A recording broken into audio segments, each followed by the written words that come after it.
this movie though, right? It made, all right. So I was reading an interview with her that I guess is infamous because she just destroys so many different actresses like Gwyneth Paltrow and Claire Danes. Like it's pretty awesome if you read it. But she's like Anaconda pulled in $130 million and brought in a ton of young girls to a B movie action film. They came there for me. She's like, I got offered that Fools Rush In movie, and I was like, I turned it down, and Salma Hayek took it because I wanted to do this B picture because that Fools Rush In script sucked. Like she was talking, she called this movie a B. Like she knew it was a B movie. Yeah. And then she was bragging that like she's like a bunch of women, young girls went and saw this movie because of me. This movie Anaconda pulled in without inflation, right? $275 million. Holy hell. That's is this the highest grossing Eric Stoltz film?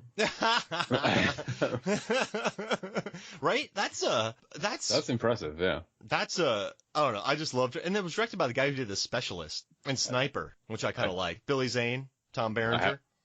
See, that sounds like a cast I want to watch. I haven't seen that. And then another guy who wrote it did Top Gun. Oh, no. Top Gun, Dick Tracy, Turner and Hooch, Anacondas. He came back for the sequel. Yeah. Anaconda's The Hunt for the Blood Orchid. Oh, dear. Have you seen the sequels? Yeah, we call it Anacondas. I don't watch the direct-to-DVD movies, but I watched the second film, and it was bad. Yeah, I can imagine. I dragged a bunch of people to it. So that was not good. Wait, no, can we go back to Jon Voight? Yes, please. That scene where he kills Carrie Warrer and then he just dumps her in the water. When he jumps 6 feet straight in the air with his hands tied behind a pole. Yes. That scene. I want to know. I think he did that stunt by himself. I mean, I'd love it if he did. He did. Okay. Can we just believe it? There's no extras on these things, so... I can believe it if they somehow rigged the boat to drop 6 feet and he just kind of had to hover. So, another thing. You think that it was... as a joke, but you think it was potentially Jon Voight killing Danny? Like, I tell you what, though. I mean, I don't see why it couldn't be. There's some reason why it doesn't make, because it doesn't make sense for he and for Voight and Mateo to go to his boat without him, and like the plot doesn't make sense unless they have to get to his boat for some reason. Because he didn't have any weapons. Because Mateo, the plan is just screwed.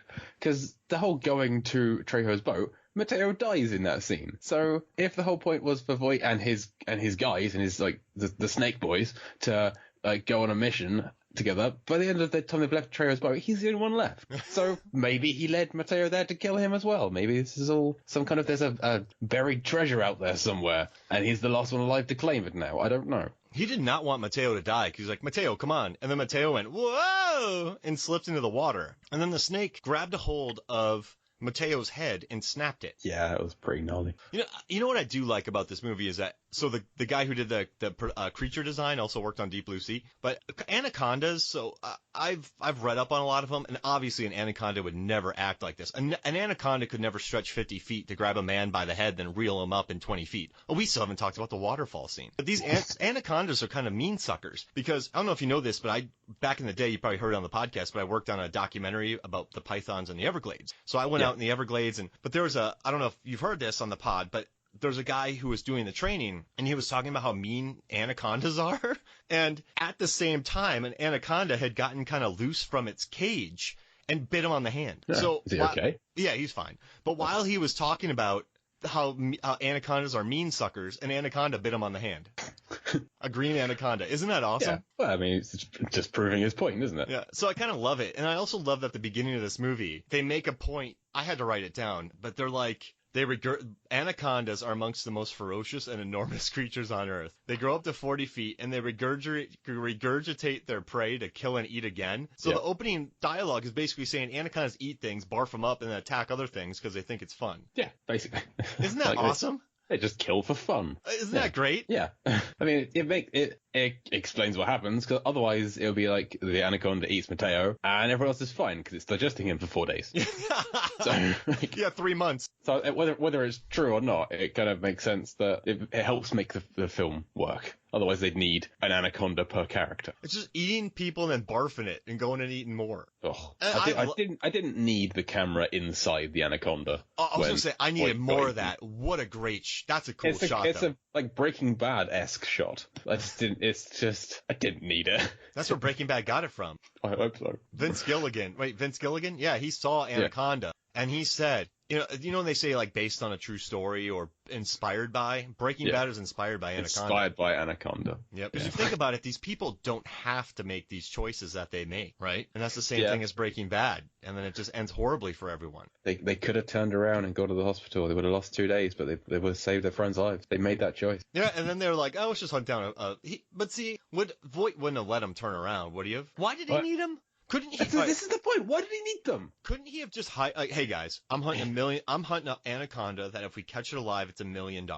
I will pay you this amount of money and come with, right? But I guess there's cutthroats, I guess. Wait, you die. I will pay you this amount. If you don't agree to this, then I'm gonna slowly kill you. Yeah. With the help of my snaky friend. Yeah, and Mateo. And Danny Trejo. I gotta tell you, assumes it's still alive. If you're gonna kill somebody in the beginning of the movie to establish that another character is like the villain is a badass, it's awesome killing Danny Trejo. It is. I mean, what had he been in before this? Desperado? He'd just done Heat. And he was just chucking knives at people on Desperado. Yeah. That was a great scene. So he'd done like a bunch of Robert Rodriguez films. Basically. Yeah. But like to kill, he just wiped out. So I kind of immediately thought to myself, this snake is legit. Yeah. Yeah. And it talks. This snake talks. I've never heard a snake voiced talk. Voiced by Frank Welker. Yes, there is an IMDb credit for the guy, right? Yeah. This snake yells. It yells at people. Well, it looks like a puppet. Yeah. Let's be fair. It looks like a reject Muppet. Well, it broke down most of the time. Or terrible CGI. Yeah. I mean, it's not good. Yeah. But I know you're trying to be positive about these films, but the CGI here is not good. Well, I mean, the CGI, I think we'll both admit that the CGI in this movie and Deep Blue Sea, they're not good. No, yeah. But apparently this one, it cost $100,000 per second the snake was on screen. I can see that, though, because this is 96, right? 97. So, like, by then... We're like 4 or 5 years after, 4 years after Jurassic Park. Yeah, but... which is a bigger budget film, but CGI comparison-wise is just... That's a Spielberg picture, though. That's a Spielberg height of his powers picture. And this is a Louis Losa picture. What's your point? Yeah, it's true. So 97. Well, like but see, at this time, like, I wonder, this is such an interesting thing because you watch Jurassic Park, right? You watch Independence Day, and then you watch the other 90s movies where the CGI is not nearly as good. And you kind of wonder, pretty much. Like Event Horizon, the opening shot took a year to finish, and a guy quit the industry because of it. Yeah, the CGI is... I do love, though, when the snake goes into the waterfall, and then the guy jumps, and the snake extends 50 feet and catches his head. That's cool. Yeah, did you see that coming? It's a great death. It's a fantastic death. And I kind of liked how he turned around. Yeah, well, I mean, but the CGI scenes with the snake, I kind of preferred it when it was a puppet. It wasn't scary at all. But there's just no weight to it. This is a giant snake. It would weigh something. It would be really heavy, but it just as deaths go, that one's fantastic. I mean, snakes are strong. Now I have another question. Why are J-Lo and Eric Stoltz pretending that like they're not dating when they're alone? A better question. Why is Jennifer Lopez dating Eric Stoltz? Yeah, that's a great question. Look at them. But right in the beginning, they're talking like it's just the two of them, and they're role playing. Well, they're not dating. Because later on, they're like, I missed you so much. And she's I thought they were dating in the past. Like, they'd had a previous relationship, and he had, like, hired her for this to try and get back together. This is the thing. There's not very much character development on these characters. There's like, real hard and fast setup of, like, these two kind of romantically involved. Gary and Carrie Wura kind of romantically involved a little bit, which their relationship progresses lightning speed.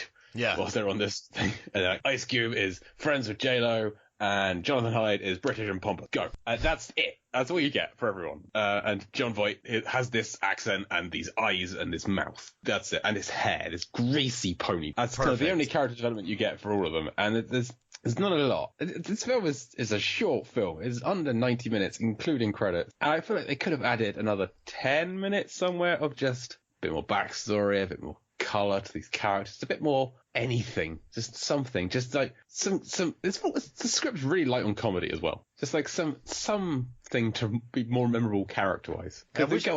got a few decent snake deaths, and but other than John Voight, this is why he stands out so much, because everyone else around him is just really bland. They're just kind of a plain character. Yeah, Gary, his heel turn is very quick, and there's no character. He's just a lazy sound guy. He's a lazy sound guy. Just once he's in the jungle, so he's horny. Okay, yeah. Which so we got to find out, right? What if the jungle makes you really horny? Is that your next data post? Yeah, exactly.